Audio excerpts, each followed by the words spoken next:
Most of us have, or will have at some point, some condition that will make us that person with. When I was executive director of Breast Cancer Action, I was concerned that people would see me and say to themselves, "Here comes that breast cancer person again." Of course, breast cancer people can identify each other by those damn pink ribbons, or pink wristbands, or the chemotherapy-induced baldness, or head turbans, or the more direct cancer sucks buttons that tell the real story of a breast cancer diagnosis. Other conditions are not so easily identified as you walk down the street or sit in a coffee shop. When I see people who have trouble walking or hear people having trouble speaking, I can't tell what the underlying problem is, but because I now share these characteristics, I'm far more sympathetic than I used to be.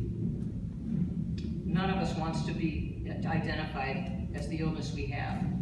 We are all human beings with thoughts and feelings and emotions, things we want to do and are doing, and things to contribute to the world. I'm being public by blogging and tweeting, but that has a limited audience. Pretty soon, no telling when, I won't be reminding people about ALS by the way I walk or talk, because I won't be doing either, and certainly not doing them in public. Then she writes some stuff about the help she got from technology, text-to-speech programs for her iPad. And then she continues, I'm left with this question. How important is it to be public about what we have so that the communities in which we live will know that there is something going on that is causing their neighbors to suffer in some way? Or so that people will think about whether there are things that they can do that might help others who are struggling.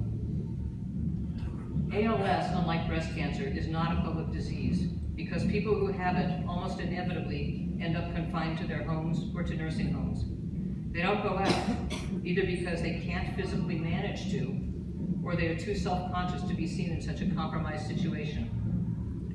But we need to pay attention to what we can't see, as well as to what we can. So if you have friends with some illness or condition that makes it hard for them to be in the public eye, think about what it means to them, and to us as a society. Maybe we should find ways to help those people be visible and be able to continue as their full human selves, and maybe be less self-conscious than they would otherwise be. So, Barbara continued to be public about her disease and her disability until the week she died. We got out of the house to roll and stroll as often as we could, usually several times a week. The last time we went to Ashland in October 2012, we stayed in a motel, but we rolled and strolled a few blocks to the place where we preferred to spend the day, a cottage owned by a friend of ours. Barbara in her wheelchair, and I with a walker that she could still use indoors. My sister remarked when we did that we looked like many other couples in Ashland.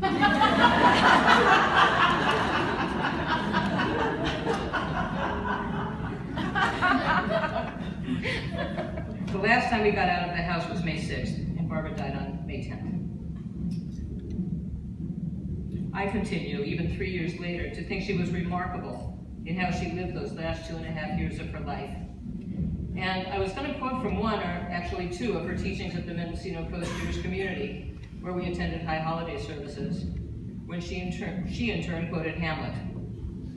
After puzzling about the question of to be or not to be, Hamlet concludes that the dread of whatever comes after death, the undiscovered country from which no one returns, makes us rather bear the ills we have, and, as he concludes, lose the name of action.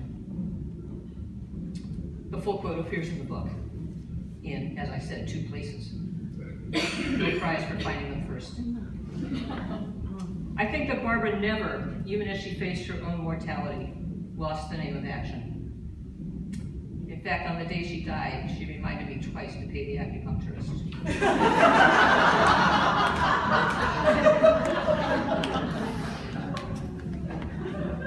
Unlike Hamlet, she didn't have to consider whether action would hasten her own death.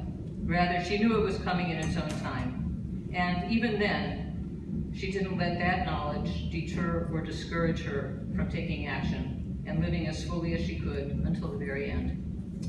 And of course, telling the rest of us what we should do next.